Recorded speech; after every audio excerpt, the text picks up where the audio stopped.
All right. Welcome. What is up, Eric? How are you? I'm good. How are you? I am good, sir. I am excited to have you on today. We were talking before we got started about, hey, how did we meet each other? And I'll tell you how it was. You'd mentioned Will Walker from Old Shawnee Pizza in Kansas City. Yep. When COVID hit, you had started this KC Eats or whatever that was, and he invited me to that Facebook group, which I don't even really know why he invited me to that. But at the same time, you know what?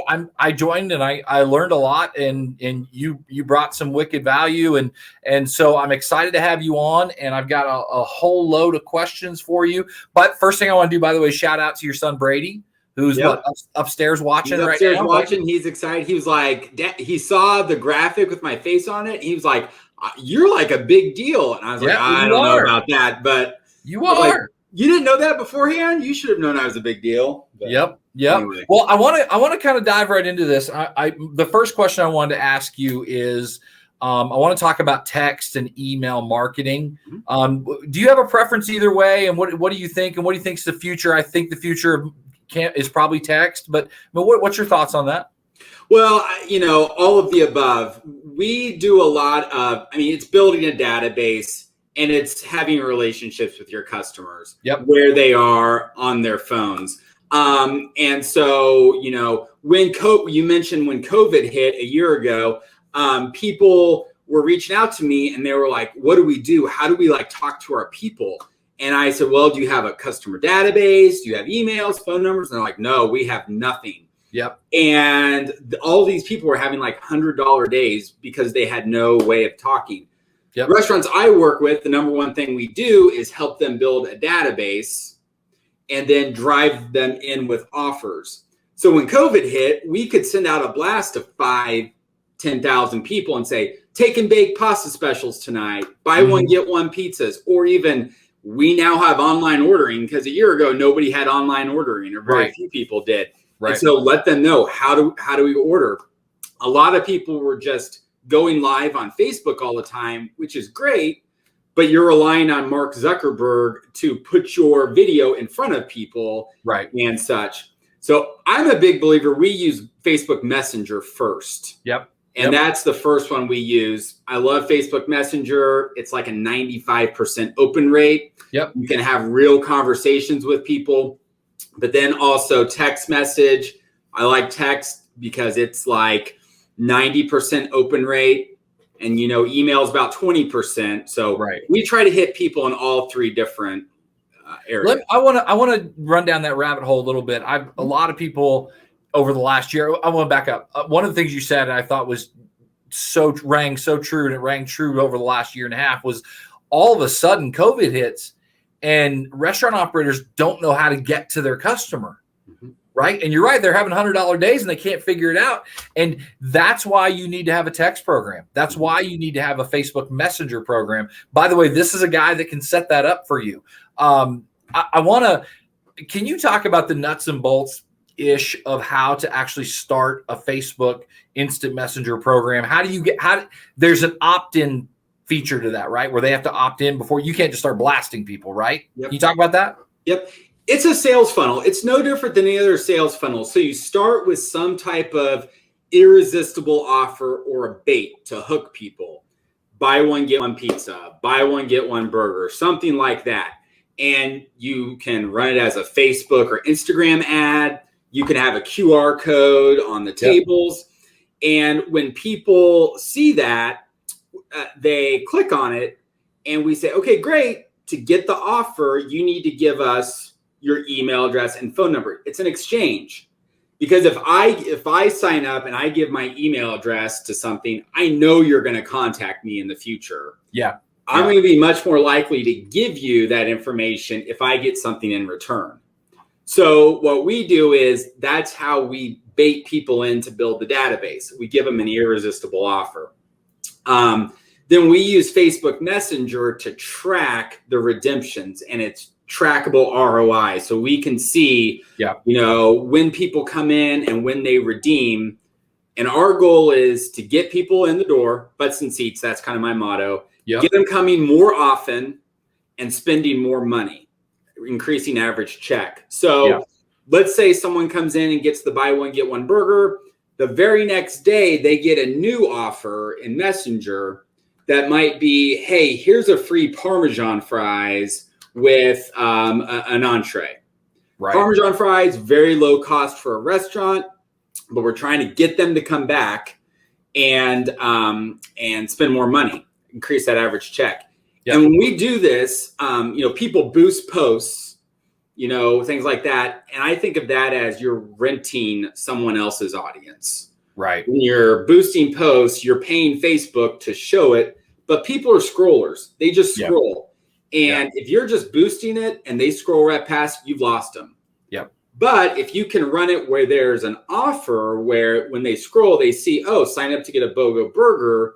Now you've got them. Yeah. And you can get to them. And I think of it as like you're hacking into their phone. You can send them a message anytime you want, and you don't have to rely on Mark Zuckerberg to put you in front of them. Yeah. Yeah. I want to talk about one of the things you posted on LinkedIn a couple weeks back was the queso promo from On the Border. Yep. And you like your headline was, this is either crazy stupid or this is like just wicked intelligent. And I think we both know it was actually really smart, because they did get all their info and they did get into Messenger or into a text pro, whatever it was. Will you talk about what that was? Because I think it was just, I think it's just beautiful, because it's all about how can we get to these people. Talk about that, please. Yeah, my wheels have been spinning. So it's $1 to sign up, and you get unlimited queso for a year with a purchase. So what they're doing is, instead of the QR code where someone scans, they're getting someone to pay them $1 to get their information. Right. You think about that. And so, I mean, they're getting a little bit of income, but really they're giving away queso, which costs them 25 cents, 50 cents in food costs, not very much. But when people come in, they're going to order $25, $30 in food, probably some margaritas. But now, again, it also said there's a VIP club component. So I'm sure they're going to send out offers, or they're going to send out reward points or things like that. So I thought it was really brilliant. So I'm trying to think of the clients I work with, the restaurants I work with, how we can implement something similar. Yeah. It makes it a little complicated. It's no different in the pizza industry of doing, hey, a free order of garlic bread. If or free garlic bread for $1 for a year if you sign up and join this. But when you sign up and join it, I'm getting your cell phone number and I'm asking you to opt into a text program. I mean, it is that whoa, bad Bart's Black Bart is back, but but you're getting the information and you're getting $1 from all these people. Yep. I think it was when you posted it, I was just like, this is absolutely brilliant. Yep. Wes, did you have a comment? I did. I actually sent Court a message when he put that up, because back in my marketing days with some text messaging, there was a Mexican restaurant that did a very similar thing that he's talking about. They had table tents on their tables that said text the keyword free cheese to this text number. And when they built their list up, when they had slow times on, say, Tuesday, Wednesday, Thursday, or if the lunch crowd wasn't busy enough, they would send these messages out on the text blast, and they were able to. I think it was something like 600%, increase in business, all from just doing free cheese. Yep. So it's an absolute genius, marketing ploy. So. It works. So if you're wondering, is it crazy or does it work? It works. Yep. I think by the way, Kellen commented, said Nana's watching, so I wanted to shout out to her mom, Nana, who has Nana's got a sweet booty for an old lady. I'm just telling you. I've seen Nana shake her moneymaker, and she's at the hospital having surgery today. So hopefully all goes well. And then Brian commented, Wendy's did a $2 Frosty card that was a fundraiser. There it is, right there for Dave. Okay, Thompson. I had not heard that. That's cool. So there's all those kind of things out there, and I think it's a great way to get info. Do anything else you want to follow up on that before I ask you this next great question? No, I think we got it. Mount Rushmore of Kansas City sports for you. What do you got? Well, are we adjusting Kansas City? Yeah, I'm a K-State fan. You know what? You do your Mount Rushmore. I know you're a KC guy, I think, but you're a KC guy, so it's got to be the Chiefs right now. I mean, Patrick Mahomes at the top, Okay. would be on that. So Patrick Mahomes. Oh, are we talking about all time? George Just Brett. all time for you. Okay, George Brett's my all-time favorite baseball player of all time. I think you got to put. My dad would want Billy Butler, who played for the Royals a couple years ago. Yeah, I'll put him on there for my dad. Got to go with Patrick Mahomes, and I'll go Tom Watson for some golf.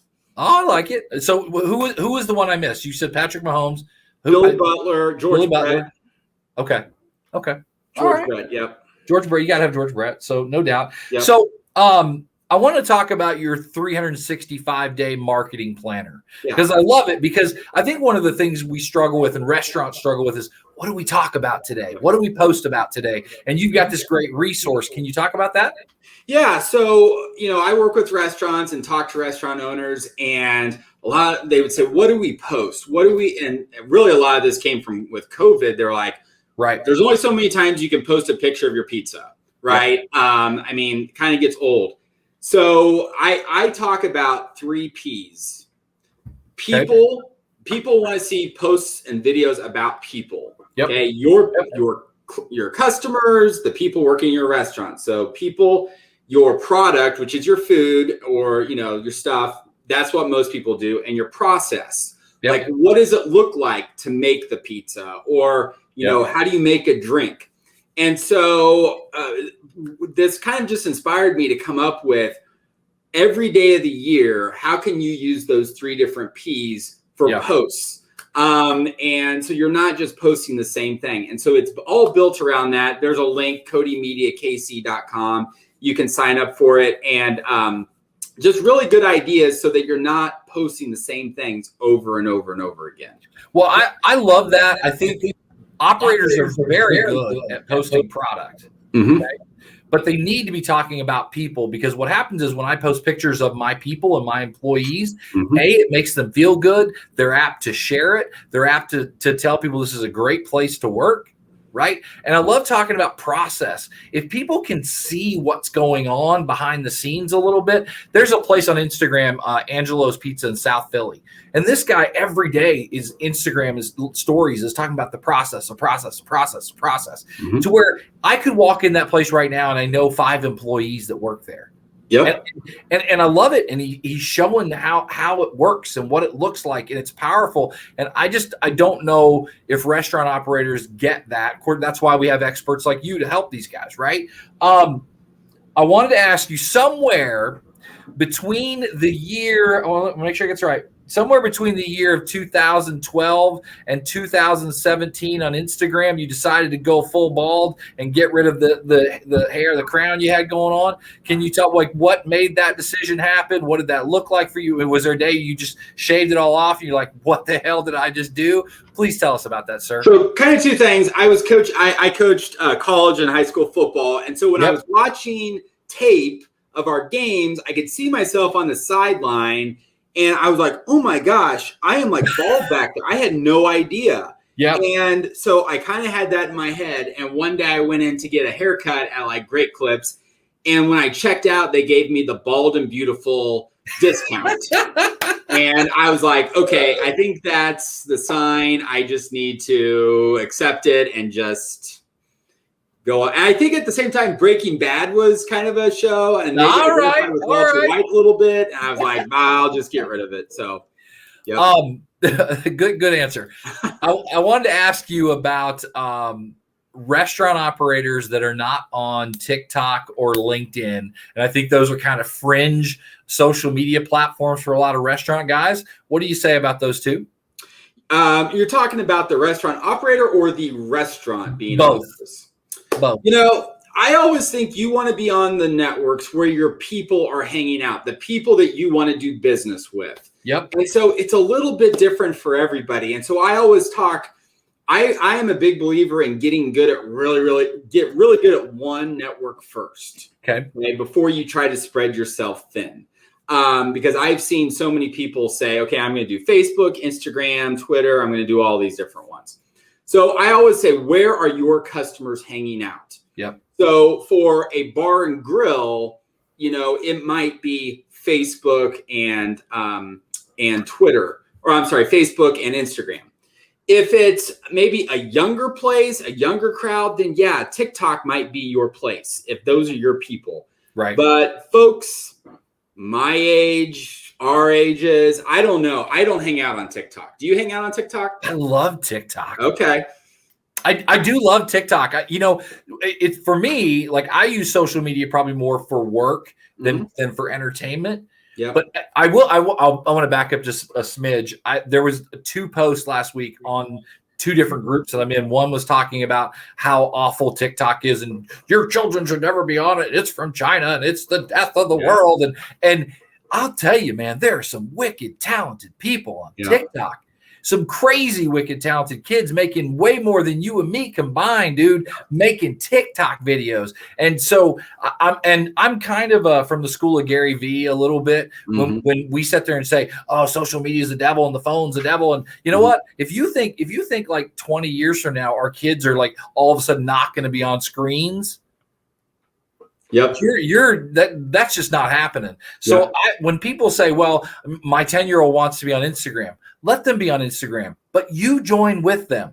Yeah. If your kid wants to be on TikTok, join with them. Make videos with them. If parents, so on this other post, this person said, how do we talk? I don't know how to talk to my kid.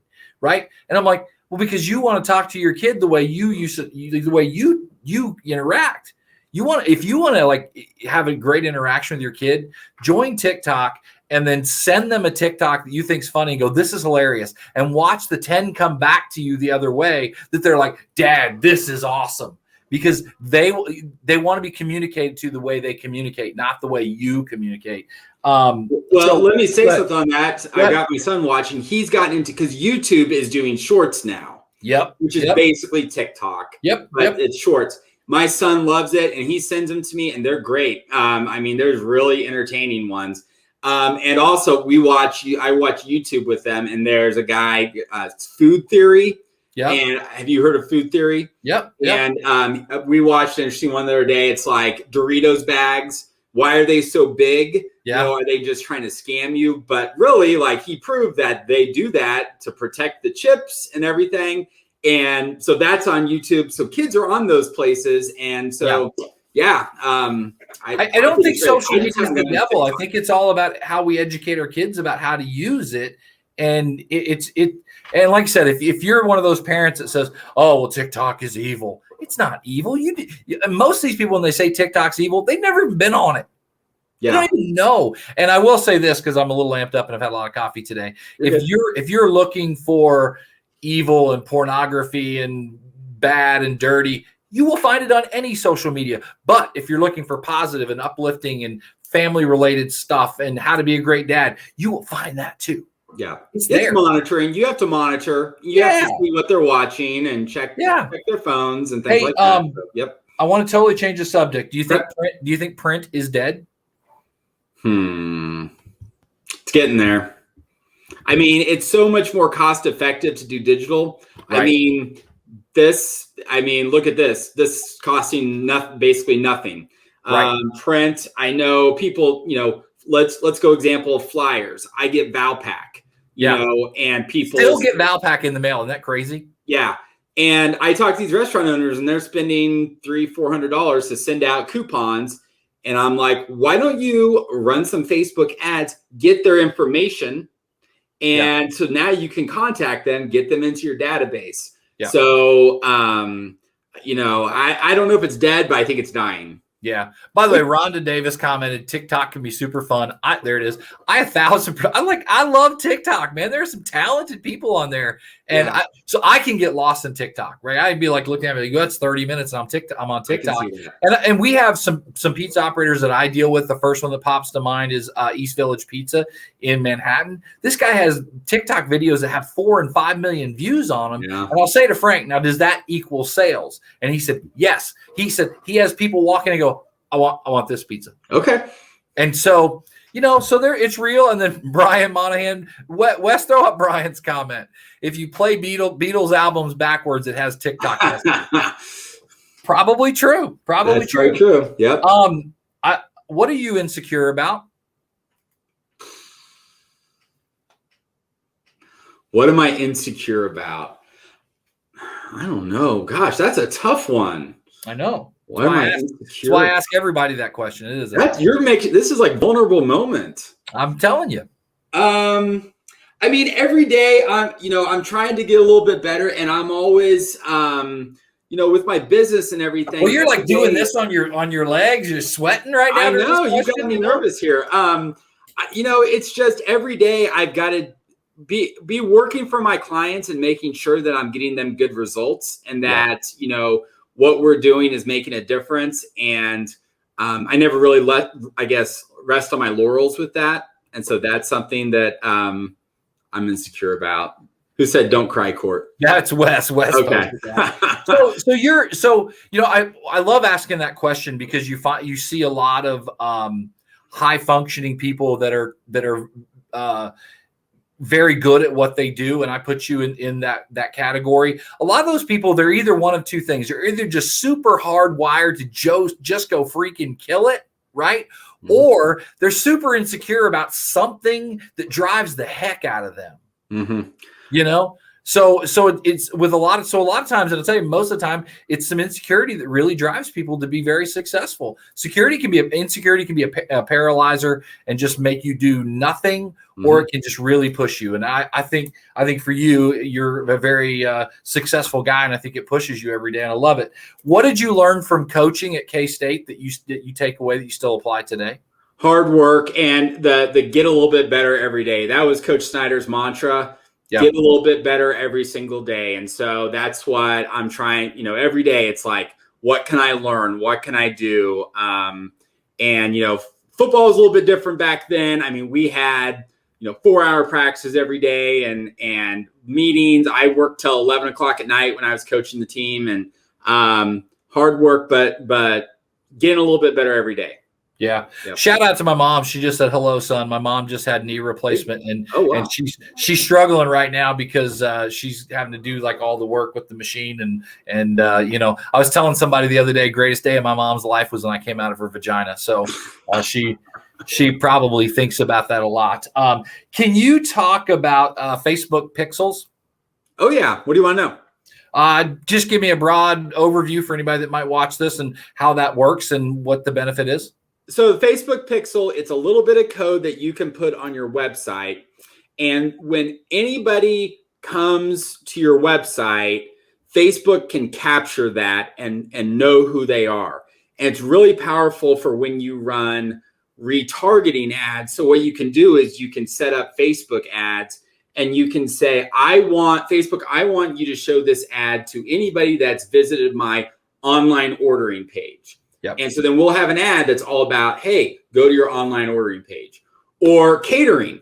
And, if you could target people who have weddings or anniversaries or things like that. And anybody who's checked you out about catering, you can retarget that.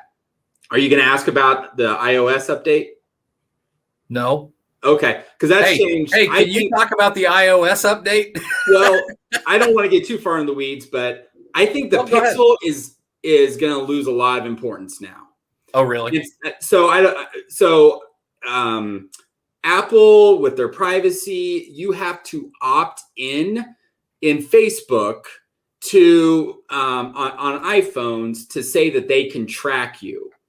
Okay. And like 95% of all people are saying no to that.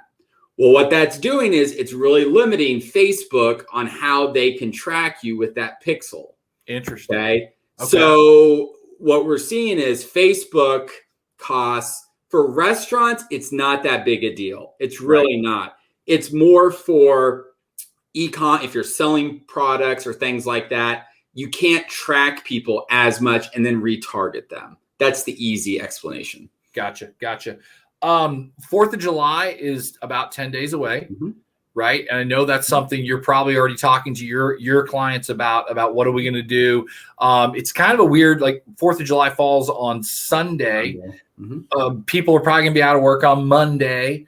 It's kind of a wonky, weird holiday weekend as far as for the restaurant industry. It's super slow. 4th of July is super slow because everybody's grilling at home. But what kind of message are you talking? If I've got Eric's Pizza, what kind of message are you telling me to be putting out right now for 4th of July? Well, right now you need to be talking about what you're going to be doing. I know some of the restaurants I work with, they shut down a little early because people are grilling and people are going to the fireworks. So let people know about your hours. It is on a Sunday. So I think you can make a whole weekend of it. One idea that I put out in one of my YouTube videos was do like a grill and games thing where out in your parking lot, you could grill for the kids, grill hot dogs, brats, burgers, or whatever, sell it, but also have like cornhole and do some things where you can make it kind of a fun event. If you are in I live close to where they shoot off the fireworks here in town, and there's a couple of restaurants and they get super packed. People go at like 3:00 because they sit there and eat and drink until reserve their spot place to watch the fireworks. Yeah. So if you're in a viewing area, you'll want to let people know about that. Hey, come get your seat early. Yep. You know, and be ready to watch the fireworks. Yep. Love it.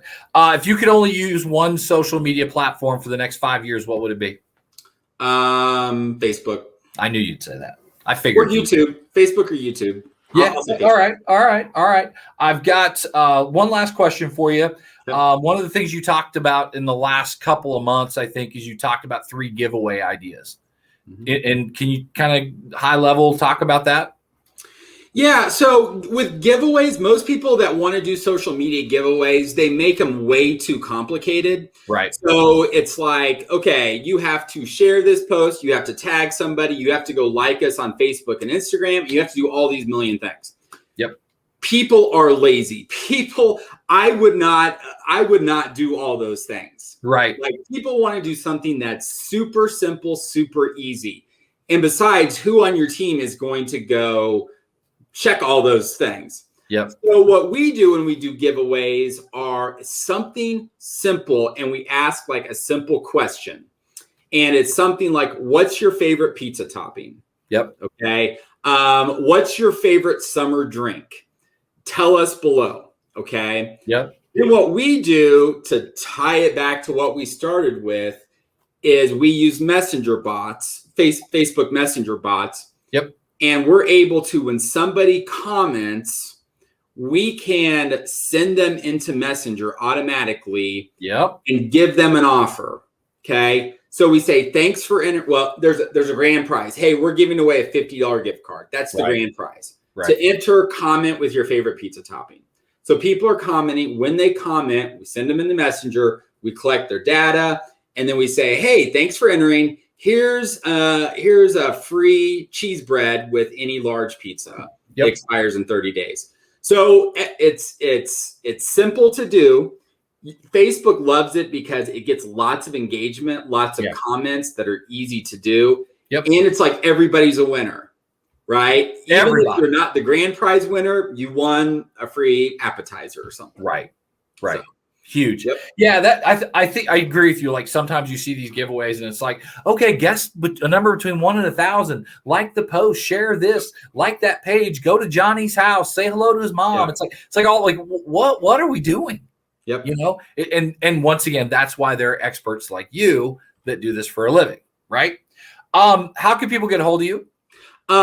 So I know some of it's down here, but so in the link right here, I've got a link tree which has links to all of my different things. I'm on Facebook, YouTube. You can find me there. You can email me court@codymediakc.com. You mentioned the 365 marketing planner. It's at codymediakc.com. So yeah, welcome to my world. Love to have you join my world and get to know people. So, well, you gave Wes and Tim and I access to your program, and I've kind of perused around in there, and it's a lot of great stuff, dude. Yeah, well, thank you. Yeah, I mean, I knew you were smart. I just didn't know it was this level of super smartness. So thank you. It's good stuff. I think sometimes we do interviews and we talk to people like you, and you may get off this call and be like, I wish he would have asked me about X. Mhm. So is there something that you, is there something you want me to ask you about? Or if there is, what is it? What should we talk about? So when I started, let me back up. When I first started my marketing agency, I did what a lot of the gurus said to do to get clients. And I'm kind of more talking to marketers right now. They're watching. Yep. I tried cold calling. I tried cold emailing. Nothing worked. I felt spammy and gross. And one day I got a crazy idea and I reached out to a restaurant. I said, hey, I would love to do a feature with you on my page. We'll show off the food, how it's made and all of that. And she was like, well, yeah, that'd be great. Come on in. It was like the easiest in I ever had with a restaurant owner. Right. And so went in there, had a great discussion. Afterwards, she was asking me about marketing. And I knew that she had just bought the restaurant from a guy who went to prison for stealing customers' credit cards and using them. And I mentioned to her, I said, did you know he is like all over your website, on your social media and everything? And she was like, oh my gosh, I had no idea. Can you help me get that off? And I hate doing websites. I can. Websites, not my thing. But when I was starting, I was like, yeah, that'd be great. I can help you do that. And so I did it. She paid me. I was like, maybe I'm onto something here. Right. So I started a page. It's similar to what you're doing here. Is where it's called KC Good Eats, Kansas City Good Eats on Facebook. Yep. And what I do is I go around and talk to restaurant owners. I interview them. I show how they make the food. Yep. And it's building a relationship with them. And so where we start having conversations, I found it's a much easier way to get in and talk to people. So you're delivering merit. You're not some. This isn't some slimy sales proposition. I just want to take a video and show people how great your place is. Yep, I think of it as like getting married. Okay, the Eats page is like your dating profile. Yep. Go out and you look for people you want to go on dates with. You ask them out on dates, and then you finally go for the marriage proposal. Rather than most people, I was just going for the straight marriage proposal. Right. So what I was saying with that is about 6 months ago, I had people asking me like, how do you do this? How does this work? And so I started coaching and working with restaurant marketers on how to do that, how to get clients, and then how to get them results. And we teach them the system of how to build the database, how to track redemptions and all that. So if any marketers are out there, I'd be happy to chat with you as well on that. So, hey, Wes, will you throw up Donna's comment that she just put on here? Because I want maybe Court can address this, if he can throw it up there. Yes. And so you're exactly right. She says, asking people to like your page is against rules. That is exactly right. And so what we do, you can't say comment. If you say comment below, they'll ding you for that. So we say tell us below. Gotcha. And that it's a little bit of semantics. That's a really good comment, Donna. Yeah. Yeah. And you definitely can't ask people to like or share or do those things. Gotcha. So we say tell us, and that's worked for us. So, well, I just thank you for being on today. This has been a lot of fun. Wes, I don't know if Wes wants to jump back on if he's got any more questions or comments, but thank you for being on. Like I said, met you in the last year via social media, and I follow your stuff. Follow him on LinkedIn. He's always posting some great videos, way better than Wes's videos that are just trash most of the time. But post some great content, and Court is a giver. He's going to give you and give you and give you and give you, and I love that about you. One last shout out also to Brady, who's upstairs watching.